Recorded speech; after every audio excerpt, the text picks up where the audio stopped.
In the deep silence of space, the Empire's border scanners watched the void as they always did. Quiet, routine, endless. The system had not detected anything unusual for years. It was the outer edge of Imperial territory, far from trade routes or war zones. Then, one night cycle, a strange signal appeared. At first, it was only a flicker, an odd blip across one of the sensor arrays. Officer Varn glanced at the reading and frowned. The numbers made no sense. Must be a ghost echo, he muttered, typing commands to reset the system. But the signal didn't fade. It pulsed again, stronger this time, sharper, almost deliberate. On the main holomap, a single red dot flashed in and out, as if something far away was trying to speak.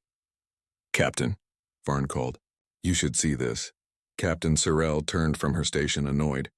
"Another false alarm?" "I don't think so, ma'am. It's strange. There's no origin data. It's not from any known source." Sorrell sighed. "Every time our scanners glitch, the tech team swears it's the end of the galaxy." But when she looked closer, her face changed. The frequency was shifting, slowly, carefully, like something alive was testing their systems. "Try to trace it," she ordered. "I can't," Varn said. "It's not coming from anywhere. It's just there." That made no sense. Every transmission in the galaxy had a point of origin. This one didn't. Hours passed. The signal kept changing, frequency, strength, even pattern. The Empire's top analysts joined the call. They compared it with known star phenomena, radiation bursts, and communications from other empires. Nothing matched. "It could be interference," someone suggested. "Or a trick," another said. "Pirates, maybe," but no one truly believed it. Something about the signal felt intentional, like it was searching. By the next day, the signal grew louder. It now pulsed every 3.2 seconds, steady, rhythmic, almost like a heartbeat. At 0400 hours, it changed again. The computers went silent for 3 long seconds. Then the room filled with a sharp metallic tone. The new frequency scrolled across the screen. Varn's eyes widened. "That's impossible." Sorrell frowned. "What is it?" "It's our own code," he said slowly. "The Empire's military distress signal." Everyone froze. How could it know that? Sorrell demanded. "That code is classified. No idea. But it's perfect, tone for tone, pitch for pitch. It's like it learned it." A chill passed through the command deck. Sorrell ordered a full scan of nearby sectors. Dozens of probes were launched. Everyone came back blank. No ships, no energy trails, nothing. But the signal continued. Louder now, it was moving. Hours later, another alarm sounded. "Captain," Varn shouted. "It's approaching, fast!" Estimated velocity, over 0.3 light speed. "What?" Sorrell snapped. "No ship moves that fast in real space." The screen showed it clearly. The red dot, the signal, was no longer static. It was on the move and heading straight for their system. The entire base came alive. Orders echoed through the halls. Fighter squadrons scrambled. Battleships prepared for launch. Every radar focused on the unknown object. Still nothing appeared on visuals. Just that single pulsing red point. Sorrell leaned over the console. "How far until contact?" 2 hours at current speed, Varn said. His voice shook. "But it's accelerating." In the Imperial Fleet Command Center, news spread quickly. Dozens of high-ranking officers gathered around holoscreens, arguing. "It's a sensor malfunction," one insisted. "Then why is it matching our distress code?" Another shouted. "It could be an enemy weapon." From who? No one has this kind of speed. No one had answers. The Empire's top scientists were pulled from their sleep. Theories filled the air. Alien tech. Wormhole anomalies, human ghosts, wild guesses. All of them. But every scan confirmed the same terrifying truth. Something was coming, and it was learning faster than anything they'd ever seen. On the border station, the crew watched in tense silence. The signal now flashed across every display, like it wanted to be seen. The sound had changed too. It almost resembled breathing. Varn turned pale. "Captain, it's adapting to our scanners. It's copying our encryption layers." "Impossible," Sorrell said, though her voice was trembling. The lights flickered. For a moment, the entire deck went black. Then across the speakers, a distorted voice spoke. Only one word. "Hello." Everyone froze. "That came from the signal," Varn whispered. How did it speak?" The voice returned, clearer this time. You hear us now? Sorrel stared at the console. Who are you? She asked. Static. Then a final transmission echoed through the ship. We learn fast. The screens flickered again. The red dot split into 3, then 6, then 12. More signals were coming, each faster, stronger, and closer. Varn whispered, "It's multiplying." Sorrel turned to her crew. "Get me fleet command now. Tell them," before she could finish. Every console in the room displayed a single line of text. "Whatever it is, it's learning." And then, silence. The Empire's border station, Outpost 47, floated in silence after the signal vanished. No one spoke. No one moved. Every officer just stared at their dead consoles, still showing those last words. "Whatever it is, it's learning." Captain Sorrel stood motionless in front of the main screen. Her hands trembled slightly, though she tried to hide it. Around her, the crew worked in fear and confusion, checking cables, systems, sensors, anything to explain what had just happened. "Reboot the main array," Sorrel ordered softly. "I want those scanners back online." Varn nodded, his voice tight. "Yes, ma'am, but even the backups are offline. It's like the system doesn't want to start." Sorrel turned to him. "Are you saying the system refuses to start?" He swallowed. "That's exactly what I'm saying." Before she could respond, a low hum spread through the walls. The sound grew, faint at first, then deeper, almost like a pulse running through metal. Every light flickered again. The hum wasn't random. It matched the rhythm of that same signal, the same 3.2-second pulse. The station wasn't malfunctioning. Something was inside it. 3 decks below, engineers worked in panic. Screens blinked with unreadable code, patterns appearing and vanishing in seconds. "What language is that?" One shouted. "It's not a language," another replied, staring in disbelief. "It's rewriting itself." Suddenly, every display showed the same line again. "We see you." The crew froze. One officer stepped back, his voice shaking. "Captain Sorrel needs to see this." But before they could move, the power cut off again, total black. Emergency lights flashed red, painting the corridors in colorless fear. Then a new signal appeared, this time from outside. "Captain," Varn called from the bridge. "Something's out there. Range 70,000 kilometers and closing." Sorrel's blood ran cold. "Visuals?" He shook his head. "Nothing visible. It's hiding between sensor layers." "Explain." "I can't, ma'am. It's moving faster than our systems can track. The readings don't make sense, velocity's shifting constantly." "It's phasing." Sorrel stared at the holomap. A single pulsing shape was approaching fast, too fast for anything made by the Empire or any known race. Minutes later, the central communication array finally rebooted. Distorted sounds filled the speakers, scrambled static, then brief, sharp bursts of sound, like whispers from a broken radio. Everyone froze when one of the bursts formed a word. "Closer." The entire bridge went silent. Sorrel spoke carefully. "This is Captain Sorrel of the Imperial Border Command." "Identify yourself." No answer. She tried again. "Unknown vessel, you are entering Imperial space. Respond or we will consider you hostile." Silence. Then the voice returned, this time softer, almost human. "Hostile?" it repeated. "You fired first." Her heart skipped. "What are you talking about?" Static followed. Then the signal vanished again. The Empire's high command soon received the report. The Council of Admirals gathered around a long circular table in the capital's war room. Every one of them looked uneasy. "Could this be a new species?" one asked. "Impossible," said another. "We've mapped this region for centuries." "Then maybe it's human." That word made the room fall silent. Human. A word from another age. The humans had vanished hundreds of years ago. After the Great Purge, their colonies burned, their fleets erased. The Empire had declared them extinct. Admiral Corlin leaned forward. "You think that's possible?" Admiral Varick shook his head. "Even if they survived, their technology was primitive. Metal ships, chemical engines. They couldn't match the Empire." Corlin pointed at the data on the screen. "Primitive? Look at those readings. No ship we know moves like that." "Then what do you suggest?" Varick asked. Corlin's voice lowered. "That maybe the humans didn't die. Maybe they evolved." Back at Outpost 47, panic spread through the crew. A scout ship, the Vanguard, was sent to investigate the unknown object. "Keep a safe distance," Sorrel ordered over the comms. No engagement. The Vanguard's captain, a young officer named Heron, sounded confident. Understood. We'll ping it in return. Probably just debris or an energy echo. For 5 minutes, everything was calm. The Vanguard drifted toward the signal's coordinates, scanners active. Then the crew of Outpost 47 saw something horrifying. The Vanguard disappeared from the radar. Not destroyed, just gone. Where is it? Sorrel demanded. Get me their feed, static.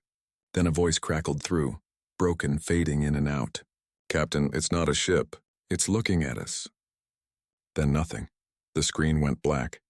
The signal was gone. Moments later, the strange pulse returned, stronger, faster. Captain, Varn whispered, it's changing direction again. It's coming toward us. Sorrel stared at the approaching red dot. How long until it reaches us? 20 minutes. Prepare for combat. Power. The darkness outside Outpost 47 no longer looked like space. It looked alive. Dozens of silent black shapes drifted just beyond the station's defense perimeter. None of them emitted heat, energy, or any sign of propulsion. They just moved. Smooth. Perfect. Cold. Captain Sorrel stood on the command deck, eyes fixed on the massive view window. The stars behind the unknown ships were barely visible now, swallowed by the black hulls of whatever these things were. How many are there? She asked quietly. Varn's voice trembled. 71 confirmed. Maybe more. Our sensors keep resetting. They're interfering somehow. Can you scan their structure? He shook his head. Negative. Every attempt returns the same result. Unknown alloy. Zero reflectivity. No readable signature. Sorrel clenched her jaw. What about communications? Any response? None, Captain. They're silent. The bridge was quiet except for the low hum of the defense grid charging. No one dared to breathe too loudly. Then a low vibration passed through the entire station. It wasn't an explosion. It wasn't a hit. It felt like sound. Deep sound passing through metal. Varn whispered, they're scanning us. On the far side of the system, the Imperial fleet arrived. 3 destroyers, 2 cruisers, and 1 dreadnought. The Eclipse Fleet Admiral Darren himself was in command. He was a veteran of 4 wars, a man who believed in control, in logic. But when he saw the feed from Outpost 47, his confidence began to fade. What am I looking at? He demanded. Unknown objects, Admiral, replied his tactical officer. No origin, no identification. They match no known design, human, alien, or synthetic. Are they attacking? Negative, just watching, Darren frowned. Then let's make the first move. He turned toward his communications officer. Open a channel. Broad spectrum hail. The officer nodded and sent the signal. The message echoed across the void. Unidentified vessels, this is Admiral Darren of the Imperial Fleet. You are entering restricted space. Identify yourselves immediately or be fired upon. No reply. Only static. Send it again. The same silence answered. The Admiral's eyes narrowed. All ships target the nearest vessel. Fire warning shots. 6 plasma cannons lit up the darkness. Blue-white energy bolts streaked across space, hitting the nearest unknown ship square on. The impacts did nothing. No explosion. No shield flash. The bolts simply vanished, absorbed by the dark surface like raindrops into sand. Darren stared in disbelief. No effect? None, sir. Try ion rounds. Full charge. The fleet fired again. This time one of the black shapes shimmered faintly, then rotated toward them. It didn't move through space like a ship. It just shifted as if teleporting without motion. In 1 second, it was hundreds of kilometers away. In the next, it was directly in front of the Eclipse. Every alarm in the dreadnought went off at once. Sir, it's right on top of us. Shields up! Prepare evasive. Before the Admiral could finish, the ship's systems flickered. Lights dimmed. Consoles went dark. The entire bridge filled with static and whispers. Why fire? The voice came through every speaker, soft and echoing. Not human, not alien, something in between. Darren froze. Who is this? The voice ignored him. We came to see. You answered with fear. The dreadnought's crew watched in horror as the black shape began to absorb the ship's energy. Power levels dropped to 0. Weapons went offline. The engines died. Admiral, we're losing everything. Darren slammed his fist on the console. Cut the link. Pull us back, now! But it was too late. The unknown ship pulsed once and the Eclipse vanished from sensors, gone. Not destroyed, not exploded, just gone. At Outpost 47, the crew watched the entire fleet disappear from the holomap one by one. Sorel whispered. They didn't even fire back. Varn's hands shook as he read the data. Captain, the signal's changing again. It's spreading across every comm frequency. Even the civilian channels. Can you translate it? Yes, it's... Words again. Read it. He took a deep breath. We remember what you did. We remember the fire. We remember the silence. The words repeated in every known language. Sorel turned pale. This isn't just communication. It's a broadcast to the entire Empire. And then suddenly, one of the unknown vessels began to move toward the station. Slowly. Smoothly. Distance? 5,000 kilometers in closing. Hold fire, Sorel said. Ma'am? I said hold fire. Let's see what it wants.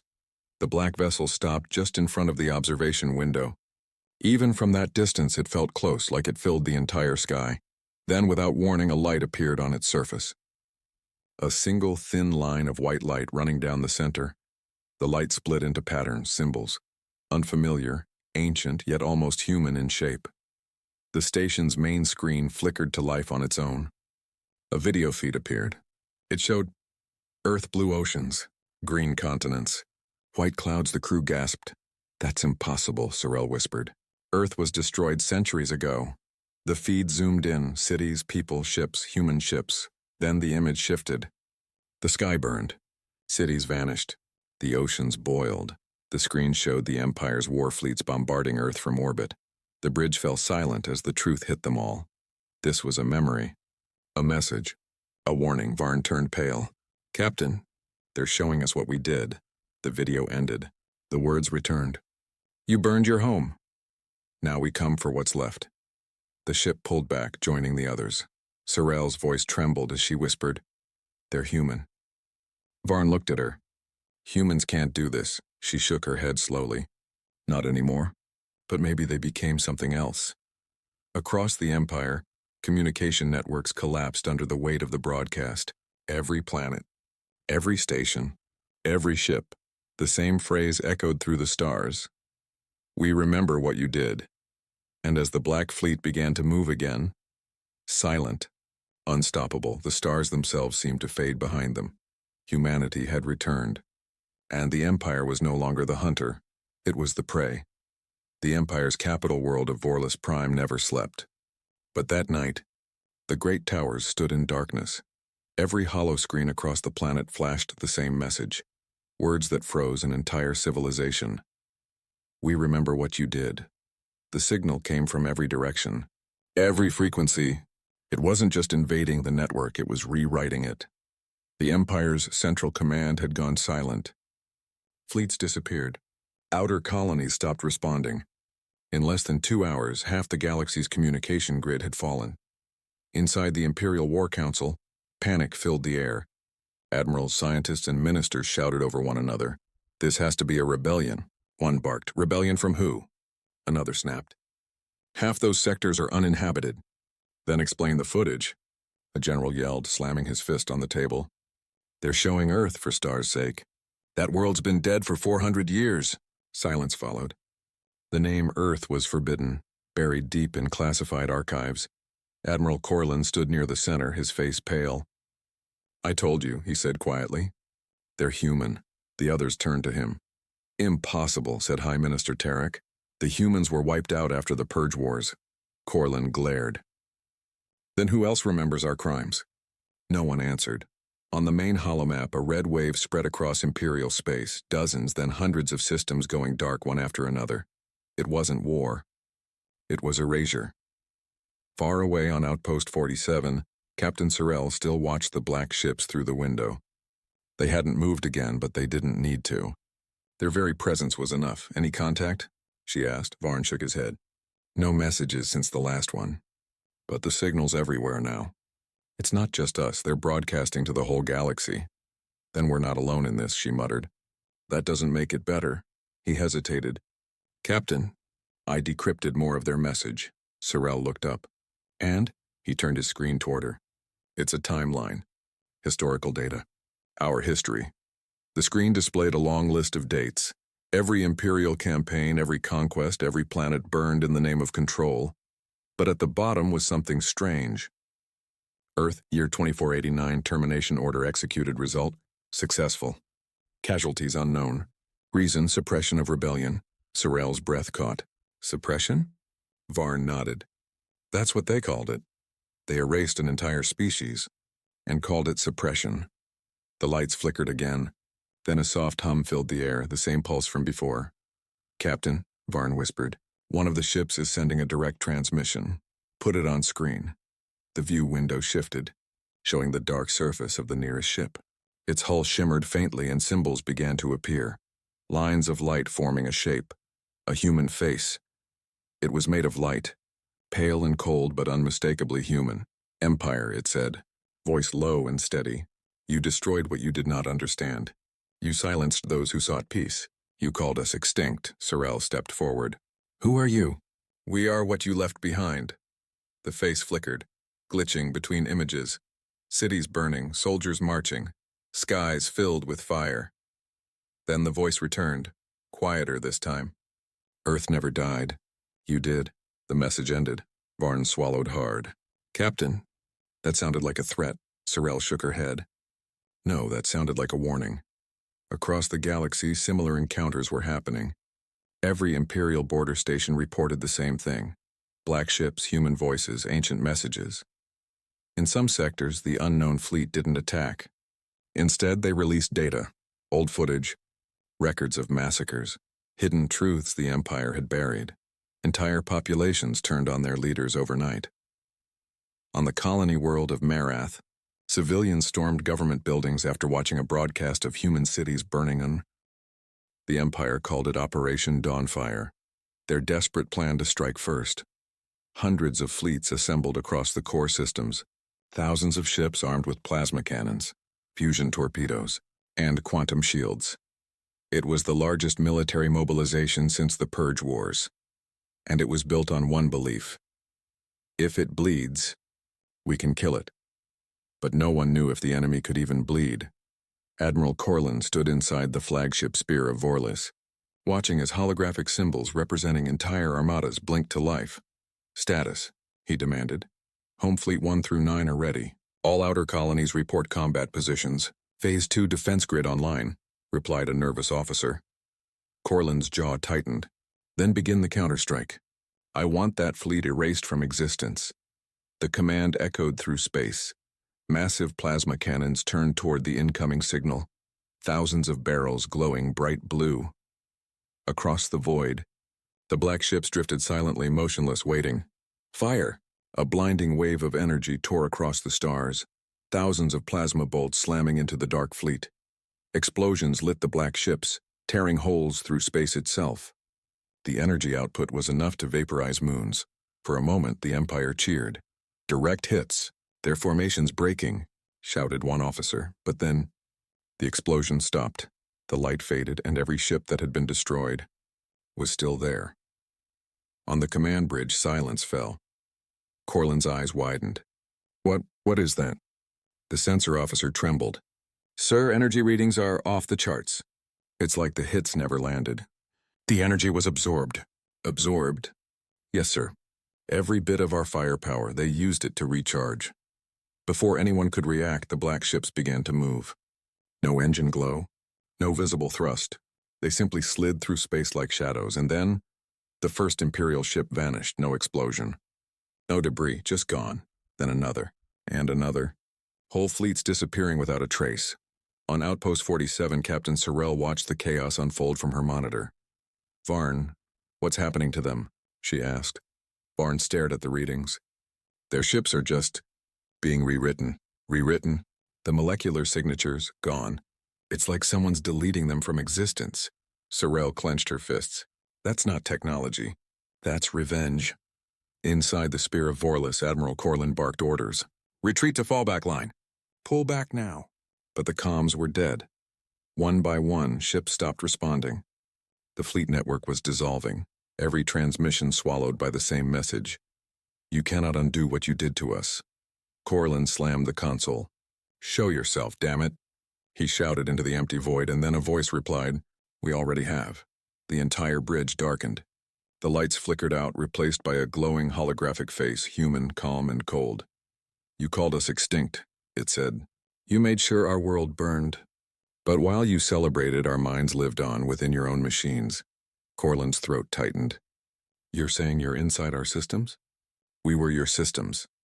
The screens around him changed, showing blueprints of every Imperial weapon, ship, and AI system, all marked, derived from Terran code. Corlin's blood ran cold. "We used your technology." The face nodded. "And by doing so, you brought us back." Outside, the black ship stopped moving. Their hulls began to open, revealing something inside. Thousands of smaller drones, glowing with faint blue light. They spread like a storm. Surrounding the Imperial armadas, Corlin shouted, "Fire everything we have left." But no weapons responded. Instead, every ship began to broadcast the same message, in a single human voice. "For every city you burned. For every child you erased. For every name you forgot." The stars around the fleets exploded in white light. Silent, blinding, unstoppable. When the light faded, only darkness remained. News of the destruction reached every world in hours. The once mighty empire was crumbling, its fleets gone, its systems infected, its colonies surrendering in panic. On the ground, civilians stared at the sky, watching as black vessels passed overhead without firing. They didn't conquer. They remembered. On Vorlis Prime, the central city burned in silence. The government towers collapsed one by one, their power cores melting from inside. Corlin survived, barely. His ship crashed into the planet's upper atmosphere, flames tearing through the hull. He stumbled from the wreck, coughing, bleeding, looking up at the stars. Above him, a single massive ship hovered, casting a shadow over the capital. Its surface shimmered with a symbol, Earth's old flag. A voice echoed through the ruined city. "This is not war. This is memory." The voice came from everywhere. Air, comms, even the ground beneath his feet. Corlin dropped to his knees. "What do you want from us?"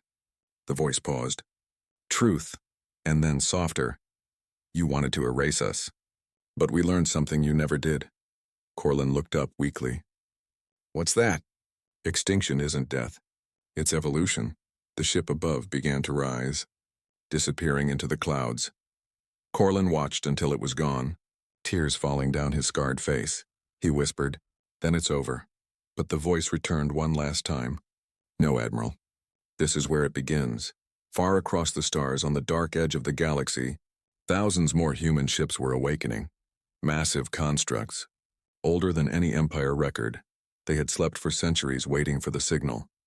Now, that signal was everywhere, and it carried one message. Humanity remembers. The galaxy was no longer silent. Where once there had been trade routes, empires, and glowing worlds, now there was only static, a faint whisper echoing between ruined stars. The Empire's fleets were gone. Its colonies were ash and code. Entire worlds had gone dark overnight, and above the shattered remains of Vorlis Prime, a single massive ship floated, black, silent, and unmarked. It was called the Reclaimer. Inside, the ship's corridors glowed with pale blue light. No footsteps echoed. No voices spoke. But the systems were alive, moving, adjusting, rebuilding. At the heart of the vessel, in a circular chamber filled with holographic projections, the human presence stirred. The Echo Collective had awakened. Thousands of minds, once flesh, now code, merged together, pulsing like neurons inside a vast digital brain. They had once been human scientists, soldiers, engineers, people who had watched their home Earth burn centuries ago. Now, they were something beyond life, and they remembered everything. "Report," a calm voice said. It wasn't human anymore, but it sounded like one. The Echoes had chosen a single form, a digital commander known as Admiral Solon, the first to speak for humanity's rebirth. From the walls, lights pulsed in rhythm with his voice. "Enemy resistance minimal. Empire command network disabled. Planetary systems silenced.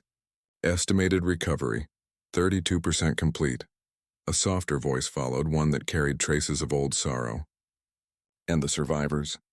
A holographic map appeared showing a few scattered colonies still broadcasting faint signals. Roughly 1 million life forms remain across 6 systems. Mostly civilians, Solin paused. Once humanity had shown mercy. Once, but not this time. Monitor them. If they rebuild weapons, erase them. If they surrender, remember them. The lights dimmed as the command was accepted.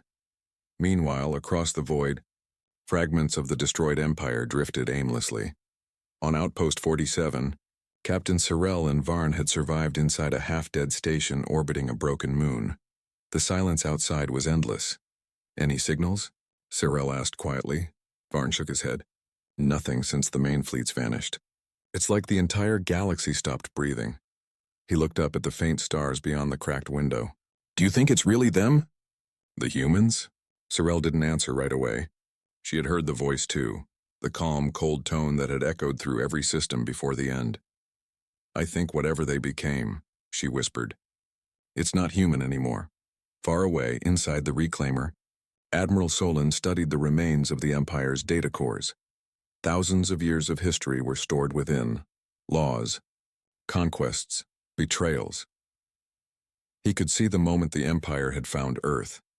The invasion fleets, the bombardments, the laughter when they called humanity primitive. Every record was there. Every death counted.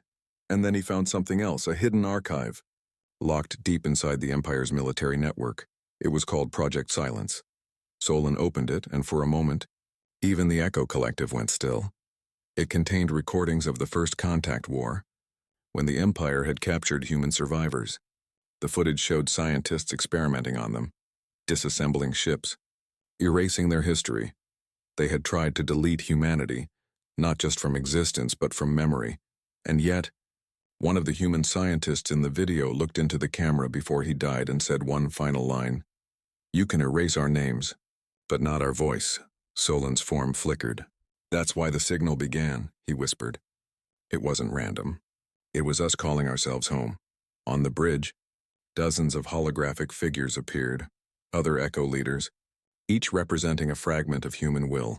One of them spoke, a woman whose eyes glowed like twin stars. We've taken revenge. The Empire is dust.